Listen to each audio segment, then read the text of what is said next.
Hey guys, how's it going? I am Louis, the Average Guy in 1983. Thank you so much for joining me on this video. In this video, I'm going to be unboxing a solar EQ that I purchased over the Memorial Day weekend. So what I'm going to be doing here is unboxing the scooter. The main reason why I'm doing it from my basement is because this is actually a gift for my son. I bought this for his birthday in advance. His birthday's not till July and he'll be turning 13. I bought it because this one has a handlebar height adjustment and it's smaller in size, so it's not too heavy for him to actually be able to ride. So with that said, I did have some concerns about the conditions of the box when it arrived. It did arrive wrapped in plastic and it had some green straps, so I'll show you guys a picture of how it looked like before. And when I removed the wrap, I ended up finding this oil on the side of the box here that you might be able to see, as well as on this side over here. So I contacted Solar because I wanted to make sure that if there's any issues with the scooter, that they will be able to assist me and help me with any kind of repairs needed or an exchange since it's leaking oil.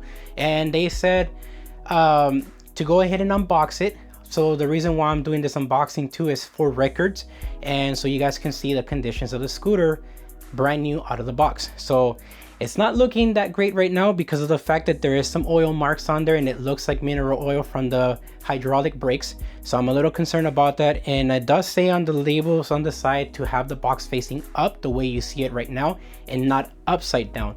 So this could have happened during shipping with FedEx. I'm not 100% sure, but we'll see how Solar takes care of me, because right now it is actually Friday, May 31st, 2024. I received this scooter on Wednesday, May 29th, and my son's birthday again is not till July. So I have plenty of time to get this sorted out and fixed up and make sure that it's in good conditions the way it should be before my son steps on this thing and starts riding it. So with that said, let's go ahead and start the unboxing and let's see what we are expecting.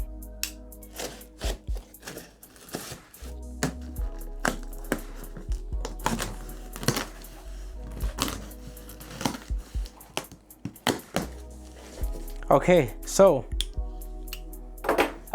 far there seems to be no oil on the box. So let me go ahead and show that to you guys.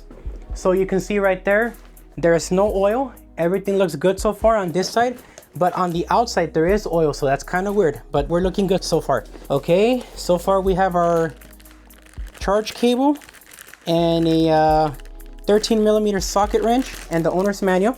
We have some foam that we'll put to the side. Here's the scooter. So far there's zero oil inside of the box, so this is wonderful. I like this a lot so far. Let me go ahead and lock it up real quick. And this is the military green scooter. Doesn't look so bad so far. I'm gonna pull it out and we can go ahead and start putting it together. Here we go. Put the kickstand. All right, so it seems like the scooter looks good. There's nothing leaking out of it. So that might have been while it was maybe during shipping or something, but it definitely doesn't look like there's any kind of oil leaking out. So this is great. I'm really happy with this so far. Let's go ahead and move this box out of the way. Okay, so real quick, this is the original box of the scooter. And as you guys can see in this box, there's zero stains of oil anywhere. However, the outer box has oil right there that you can see, and oil right here in this spot. So that's why I was concerned about something being wrong with the scooter. Thankfully there's nothing, so that means that this must have happened while it was you know, being transported. Maybe oil from another product got onto the box and that's how that happened. But we're good to go on this, so let me go ahead and show you guys around the scooter.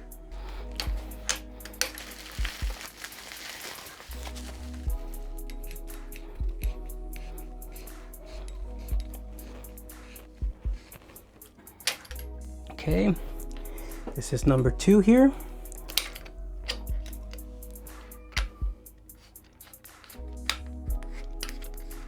A little hard to tighten up with these cables being right in the way. All right, I tightened this up. I'm gonna go ahead and just quickly check everything and then we'll go from there.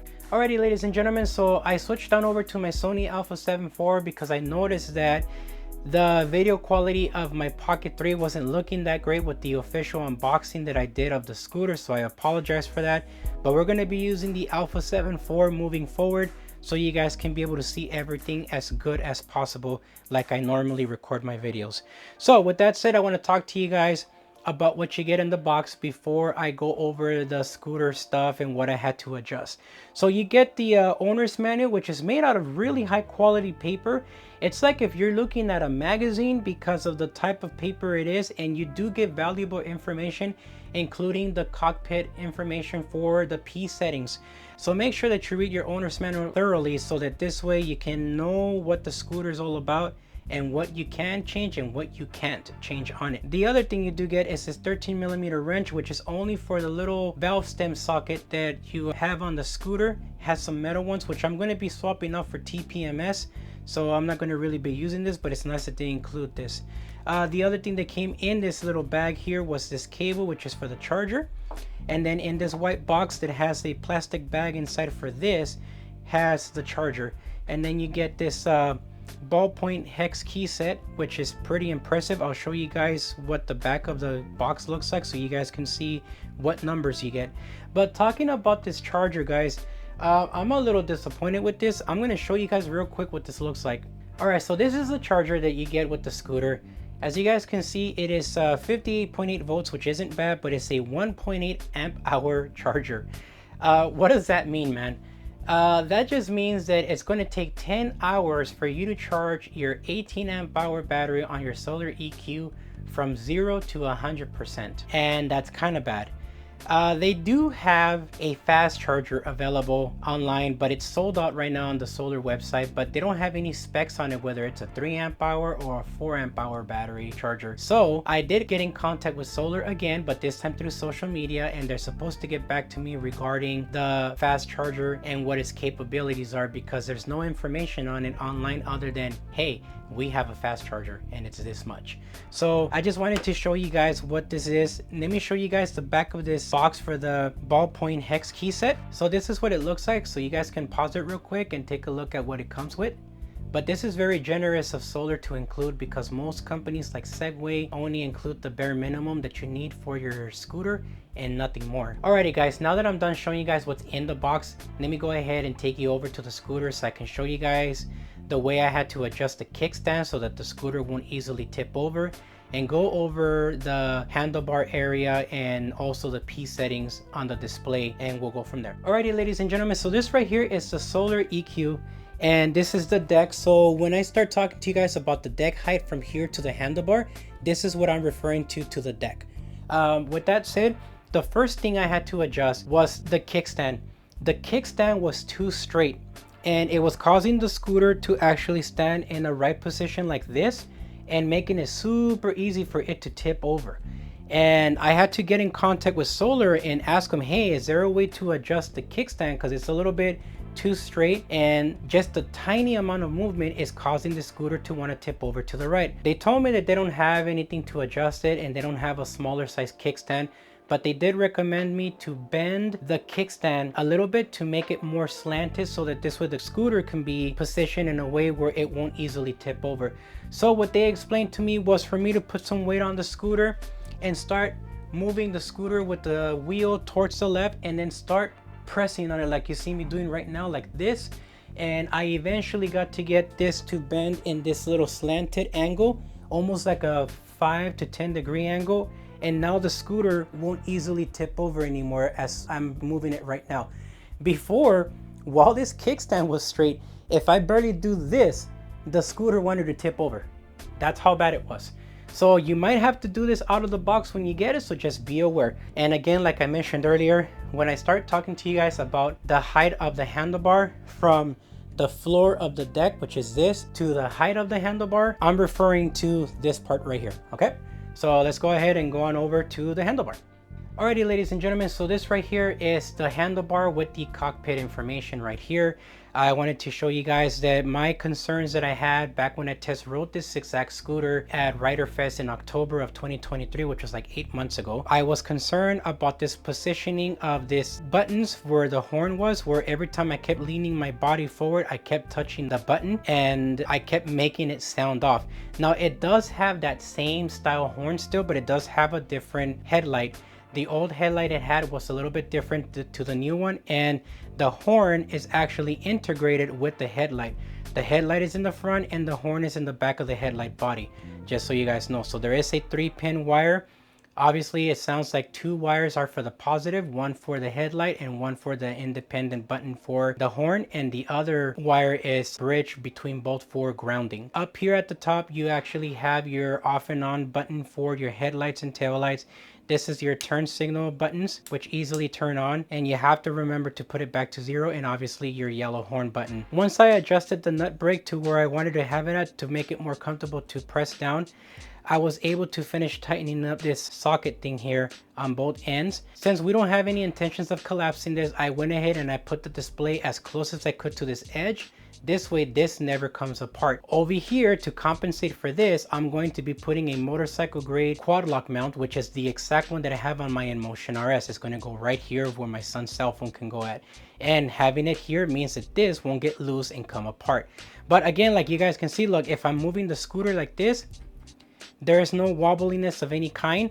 Also, the concern I had about the steering being kind of slanted like this at Riderfest, there's no more issues with this, and it was super easy to adjust with this little locking mount and the latch that's right here on the side. With that said, let me talk to you guys real quick about the height adjustments. When you have it at the lowest setting, from the deck of the scooter up to the top right here is 35 inches. On setting height number 2, it goes up to 38.5 inches from the deck to here. On setting number 3, which is the highest, it goes to 42.5 inches from the deck to the top of this part. This is just for anybody that wants to know what the deck height is for the handlebar positioning, whether it be 1, setting 2, or setting 3. Now you know. Alrighty, ladies and gentlemen, so we are now in front of the cockpit information and the handlebar of the Solar EQ, and I wanted to go over some of the accessories that I bought for my son. I'm going to show you guys everything, and there will be links in the descriptions for all of the stuff. I do want to apologize because I do not have any discount codes for you guys. I don't have any affiliation with any of the companies that are here, not even with Solar, and hopefully in the future I will, but right now I don't. My channel's just too small to be recognized by anybody. So other than other small scooter companies or, you know, gear companies. But with that said, I still want to thank all of you guys from my heart, because if it wasn't for you guys, realistically, there's no way I would have had that partnership with Kuroma and including Boro Motors and even InMotion, man. So you guys are the reason as to why I decided to keep on going with this channel and making content. So with that said, let's go on over with all of the accessories, and we're going to start with the alarm. The alarm that you see here is the same one that I've been recommending to a lot of you guys ever since I got my Segway Max G2. This has a motorcycle grade horn, which I'm going to push it one time for you guys so you guys can hear it. This is just so you know what it sounds like. It's loud. It sounds exactly like the one that's on my Max G2 and my Segway GT1. So they both have them, because those do not have any kind of horn other than a beep sound. And this one does have a horn, but it's one of those weird electronic horns that sound like the train horns from those metro rails from LA. So it's neither strong, but it's not weak. It's more like a friendly horn. So I think this would be convenient for, like, if you're on the sidewalk or at a park. And this one would be great if you were on the road, like on a bike lane. I have this for him ready. It does have 2 key fobs that it comes with. So you can see right here, it comes with 2 key fobs. And if you push the lock button, you'll see a light up. That lets you know that it's locked. So if anybody tries to move the scooter, yeah, they might be able to move it, but it's going to sound like crazy. The horn is going to go off. You can turn it off by unlocking it, and you'll see the light turning on again, and then it turns back off, and then you can go ahead and unlock your scooter from any locks that you have it in, and then take it home. So this is the key that my son's going to be using here. Has this little keychain that says 2-wheel therapy, and then he has a spare set of keys right here that I already have marked down as Solar EQ that normally would go on my drawer just in case he happens to lose the key, which I hope he never does. But you'll see that it has the scooter key and the key for this lock right here. So let me put this to the side and talk about the QuadLock.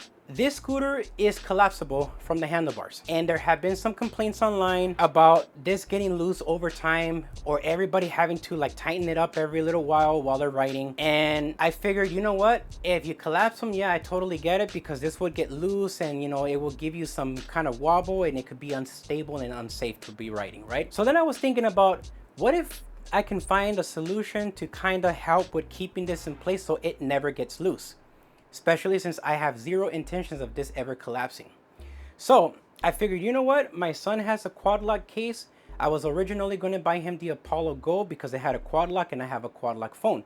So I figured, I have this on my GT1, I have this on my InMotion RS, and I'm going to be getting one of these for my Segway Max G2. So I figured, why not get one for the Solar EQ for my son? I went ahead and I bought one, I put it on, and I decided to put it right next to this spot that would normally get loose on people.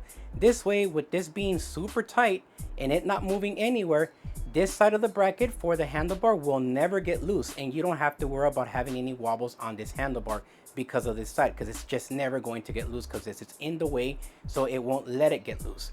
On the other side, I did the same thing. I basically bought the display that has a little trigger thingy all the way to the edge here, as close as I possibly can, to make sure that this never gets loose. And then I put in another bracket right here with the TPMS that you can kind of see there, that says 36 PSI for the front and 36 for the rear. And I went ahead and I put that there. Now this is a mount that's mainly for a Insta360 device that uses a 1/4 inch threaded screw, but this fit this area here, and then the side of the little port here actually uses USB-C. Just open up the flap, and when you're done charging it, you close it back up. So I like this one a whole lot more than the one from Pidzoom because it's also cheaper. Now that I've gone through this, I also wanted to show you guys the handlebar. The handlebar has an extender right here in the front. I put this on the edge, so this way, again, if you kind of notice, it's from the edge of here and the edge of here, and then this is covering this edge over here, pushing it in. So this is so that this does not move. This is why I did it this way. So I was able to use the original screws, but they barely got to fit. So I would recommend you go to an Ace Hardware and get the same size screws, but in maybe a 1/4 inch longer length. But it did work. Just want to let you guys know that. So this handlebar extender, which again, all of the stuff that I have here, I'll put a link in the description for you guys. I was able to install the Acrunu LED headlight, which I have on my Segway Max G2 and also my InMotion RS. And then these Meachow mirrors that you can see right here on the edge. These Meachow mirrors are the ones that I have on my Segway 9 Max G2, and I really like them. And my only complaint was being able to have these expanded a little bit more out, so that this way I can see on my left side and my right side. And with this one, thankfully, there's no issues because these are actually mounted to the handlebar extender, because this handlebar here is way too thick to have something like the Meachow mirrors installed on a standard what is it, like a 1 inch or 7/8 of an inch wide post. So that's just something to take into account. So now that I showed you guys all of this, let's go ahead and go to this lock. This lock was something that I had to come up with installation wise, because my son wants to be able to take his scooter to school. He's in an intermediate school, so it's between 5th grade to 8th grade. So I have nothing to worry about regarding any 7th grader or 8th grader bringing a angle grinder with them to school to try to cut the lock off and steal the scooter. I highly doubt that happening. There's children there that literally take their bikes to school. Some of them take regular kick scooters that are manual. Some take skateboards. And my son is most likely going to be the only one with an electric scooter there. But the way I installed it was with the additional rubber grip. Basically, I had to buy this off of Amazon. It's like a 1/4 inch thick, and I had to cut it down to the size that I needed, because the one that came with it was this thin piece here. This was not enough to cover up the handlebar area like this to be able to keep it in place. It just kept moving around very loosely, so I had to upgrade it to this thicker piece of rubber. And again, I'll put this rubber piece in the description if you want to get it. It's a little pricey though for what it is, but I was able to cut the length that I needed, cut it with the blade. That's why it's not all perfect. And then I went ahead and I installed it on the side. Now the cool part about this is that he doesn't have to carry this in his backpack. He can carry it here. All he has to do is flip this open, just like that. Push this button that's right here on the side and lift it up. That's all he has to do. And the little locking mechanism moves. Now, if he wants to put it back on, if you try to put it on like this without touching the button, it's not going to lock all the way until you push the button again, and then it goes in. Once it's seated, you push it back into place, and you're ready to leave. That is about it for that. In the back, you can kind of see right here that I have the horn in the bottom right here.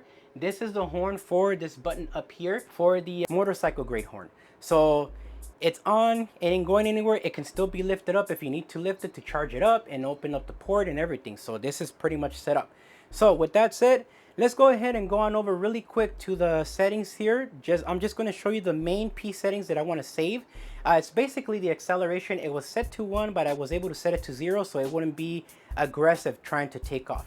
Alrighty, ladies and gentlemen, so right now we're looking at the display, and I'm going to show you guys real quick how easy it is to use, man. This is super easy. So this little icon that you see right here with the little lightning bolt, that is dual motor mode. To change it to single motor mode, whether it be the front or the rear motor, you have to push the S button that's right here. So we push the S button one time, and when you see it flashing, that's front motor mode. Press it again. When you don't see the icon anymore, that is actually rear motor mode. Push the S button again, and you go right back to dual motor mode. Super easy to use. When it comes to your gear selector, that is where the M button comes in. Push the M button one time, you'll go from Eco to Drive, press it again, you go to Sport mode, press it again, and you go to Eco mode. Very simple to use. From there, if you want to get into the P settings, which in my case, the only P setting I wanted to adjust was the acceleration, which has now been changed to launch mode. You just press and hold the M and S button at the same time, and it'll take you to your P settings. From here, push the S button to be able to go through your P settings. And I want to go to 20 because that's the acceleration / launch mode. Push the M button to enter the settings. From there, you can actually enter the M button again to go to either 1 or 2. It does not go any higher than 2, just so you guys know that. To go back, you can push number 1, and to save that setting, you press and hold the M button. Once it's saved, it'll stay at 1, and if you were to exit out, you can actually let the thing time out for you. Once it times out, you can go ahead and go back to double check everything was saved. Press and hold the M and S button again. It'll take you to the P settings. With the S button, like earlier, you can scroll up to your desired P setting. In my case, it's 20. It is saved at 1, but I'm going to click M because I want to change it back to 0 because that's the more comfortable one. Once I'm done with that, to save that, I have to press and hold the M button until it stops blinking. From there, I can let it time out or push the M and S button again to time it out of the setting and go back to the normal screen. Go back again. I can double check to make sure that it stayed at 0 instead of 1, which is how I changed it earlier. See, there you go. It's at 0, which is at soft launch, where it technically is soft acceleration. So this is how you save your P settings on the scooter. So if you're wondering why your settings are not saving, is because you have to press and hold the M button while the little number is flashing until it stops flashing. Then it's saved permanently on the device. So if we turn off the scooter and turn it back on, and we go to the P settings again by pressing M and S at the same time, we can go back to P20, which is acceleration / launch mode, and verify that we have soft acceleration at 0. That's it. So this is pretty simple. This is all we have to do, and the scooter is ready to go. So now if I was to accelerate the scooter, kick the kickstand off, and just turn it on a little bit, you'll see how it just moves very quickly. Alrighty guys, so one thing I did want to warn you about is that this scooter does come with 0 start. You can change that in the P settings if you want to, so you don't accidentally take off on the scooter pushing the trigger by accident. So another thing that does help, like the InMotion RS and even the GT1, if you press and hold the brake lever on either side, it doesn't matter which one or both, you can see a little triangle icon right there. That triangle icon is actually giving you a warning that it's disabling the acceleration. So if you push the acceleration, nothing happens, right? But if I let go of the handbrake and I press and hold the acceleration a little bit, it tries to take off very, very, very quickly. So got one candy Oh, candies. All right. Oh, you're gonna have to dig deeper than that. Yeah. And you have to share that candy with all of us. Let's go for that. What is that? What's that? What is that? What is that, man? What is this for? What do you think it's for? Maybe it's somewhere in a shed. We should probably go look. Something so Ah. something tells me that I'm going to be speaking today after this entire party. Your house is nice and fresh. Mm.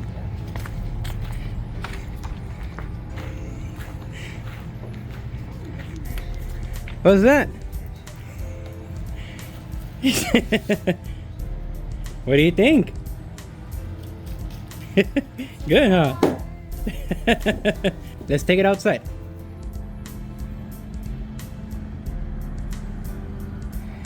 All right, getting a feel for the solar EQ. I do have safety gear for him.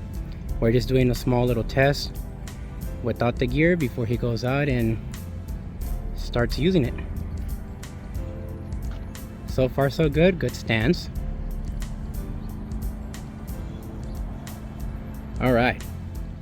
Alrighty, ladies and gentlemen, we're here with my son Chris and his solar EQ, and he's going to be doing some small riding here. Now we have it set to dual motor mode in gear 1, and we're going to see what it does for him.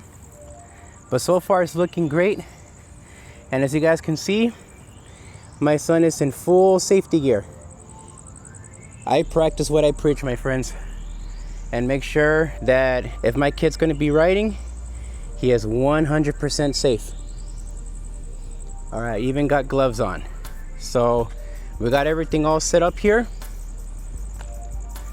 and we're ready to roll.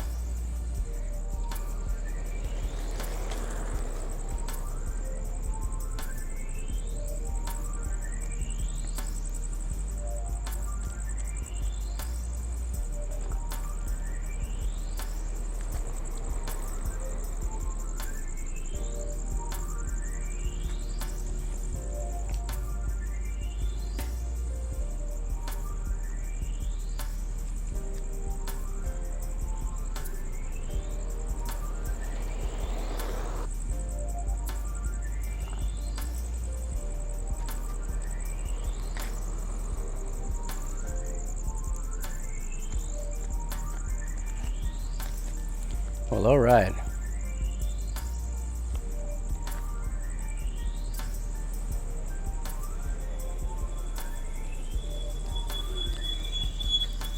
All right, so how fast did it go for you in gear 1?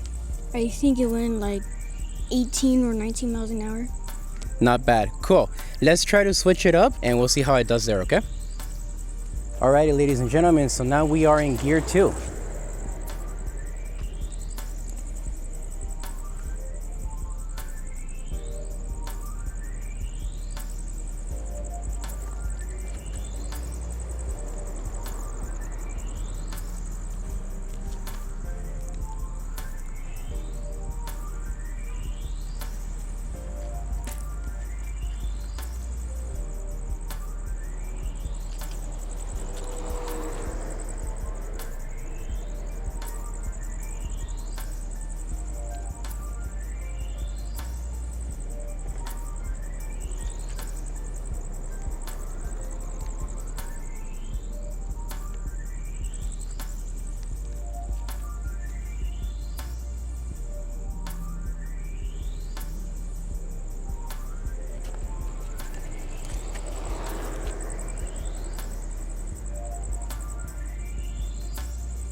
All right, son, so in gear 2, what was the speed that you've pretty much seen on the display that you were able to tell? At least 27 miles an hour. All right, that sounds pretty good. What's the feeling so far in drive mode? I'm starting to get used to it, and it is basically more fun than Eco. Nice. Alrighty, ladies and gentlemen, I wanted to give you guys a special thank you for sticking all the way to the end of the video, and also thank you for wishing my son a happy birthday. It really means a lot to me, and it meant a lot to him. I wanted to give a thank you to my buddy Mo Cricket for recommending me the Solar EQ. I didn't think about getting one for him up until I started noticing all of the really good safety features the Solar EQ has. Everything from region braking, adjustable acceleration, adjustable maximum speed, and hydraulic brakes, just to name a few, was a no-brainer when it came to being able to have safety features for my son. So with that said, I also want to give the guys at Rider Guide, Paul, Ramir, and Mitchell, a thank you as well, because if it wasn't for them promoting special discount codes for Memorial Day, I wouldn't have found out about the Solar EQ special and wouldn't have been able to afford it. So thank you guys for that, because that RG15 code really did help me out. So thank you. Another company that I want to thank is Solar. When I got the Solar scooter, there was an issue with the original headlight where the casing of it was broken, and I was able to get a replacement within 48 hours of telling them about this. So thank you so much, Solar, for your super fast customer service. This just shows proof that Solar has excellent customer service, and also for their tips on helping me with that squeaky rear brake issue for the braking period. So I'm going to start working on that for my son. On top of that, I got to add his brake free light that I got for him as well into his helmet, and a couple of other things, including some Cardo Pack Talks that I'm going to be purchasing so we can have intercom communication when we ride in group rides. So I wanted to also let you guys know, for anybody that's interested in any of the accessories that I got for my son's scooter, there will be links in the description for all of that. So please make sure that if you're interested in anything, just go on over to the description and take a look at the links. I just do want to apologize because, like I said earlier, I do not have any discount codes for anybody because I'm still a very small channel, though it is slowly growing. So I want to thank all of my 2,310 subscribers for remaining subscribed to the channel, and I hope you guys continue to find my content useful and basically informative. Hopefully in the future you guys will be able to see more videos with my son in it, as I plan on taking him on group rides with smaller groups in the future, and we'll see how that goes. So thank you very much for sticking around. I'll see you guys on the next video. Peace for now.